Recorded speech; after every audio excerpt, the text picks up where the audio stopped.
And today, I'm very humbled to say that I have that, I've manifested it, and that's what I'm living in now. I have a studio with white walls and paintings and things and people coming in and sharing my art with the world.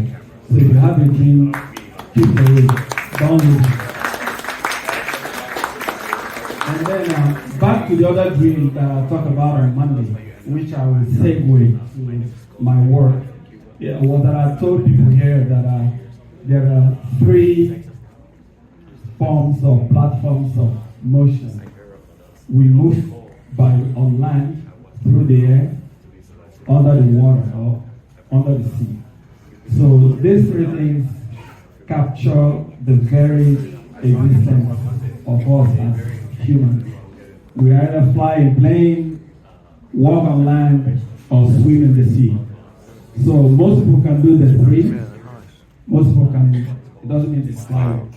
They get in the plane and they fly. They walk on land, they swim. I can only do two. I can't swim. I can get in the plane like I came here. I can walk on land, but I cannot swim. But faith has a way of balancing things out. It gave me the opportunity to have a fourth dimension, the dream, where I can go in, submerge, and I have my own reality. So whenever I lay down on the pillow, close my eyes, I submerge into my new dimension. So through that, over the years, I've always wanted to do something distinctive. I heard the lady here, the eminent artist, she talked about all the crass work that people are doing now. Everything is like feeding off of each other, copies, faux art. I'm not putting down anybody's art, but people don't normally put in effort like they used to before.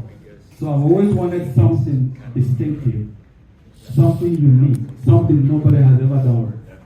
When I keep going down into my world of dreaming, I started having revelations and visions about the circle. Prior to that, I always loved the circle. I look at the universe and everything is cyclical. The motion of the stars, the asteroids, the drop of pebbles in the water. Imagine if you drop pebble in the water and get like a triangular ripple. Is that possible? No. It has to be cyclical. Everything is cyclical. So I got that revelation one day when I was asleep, and I dreamt I was painting in circles.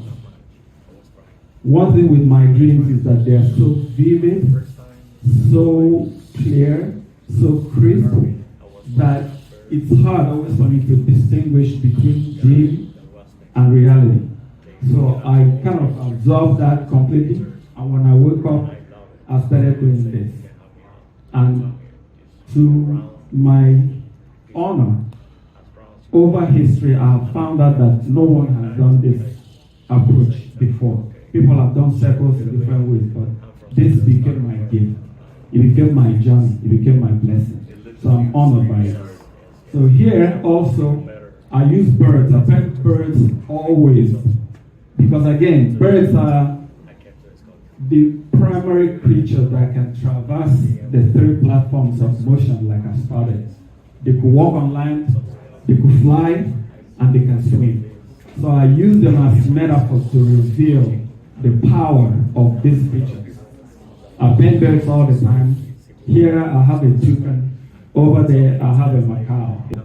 So in every creature, the eye reflects their values, their history, their feelings, and their emotions. I use that, but some of my works that are like landscapes, I use the sun or the moon as the focal point. So here is a bird. Sometimes when you're very close, you may not see it, but when you go back, you see it very well. I'm not going to take a lot of time. If you have any questions, I can take a couple of questions. You said, what do you use for the texture? You mentioned there a word, but I couldn't hear.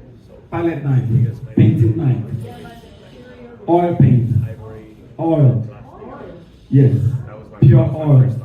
I don't add anything to it to give it like body. Yes.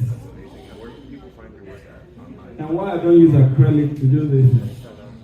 acrylic can, when it dries, evaporates, it compacts, it shrinks. But oil, when you put it on, it stays like that. And then some people add, try to advise you to add something with the oil, but it may crack. Yes. Seeing that it's very thick, how many days does it take for it to dry? Very good question. It depends on the environmental. Yes. So it's very humid. It will take a while, like 6 weeks. There are two types of drying. I break it into two. One is touch dry enough that you can touch, but don't press. It's still wet beneath. Or you can touch it a little bit, and then the complete drying happen about like 2 years. What surface do you use a canvas, or do you use wood, or what is the surface? It's canvas. I use canvas because if I use wood is already heavy. And when I pile the paint on this, it adds to the weight. So I try to minimize the pressure on the wall. Yeah.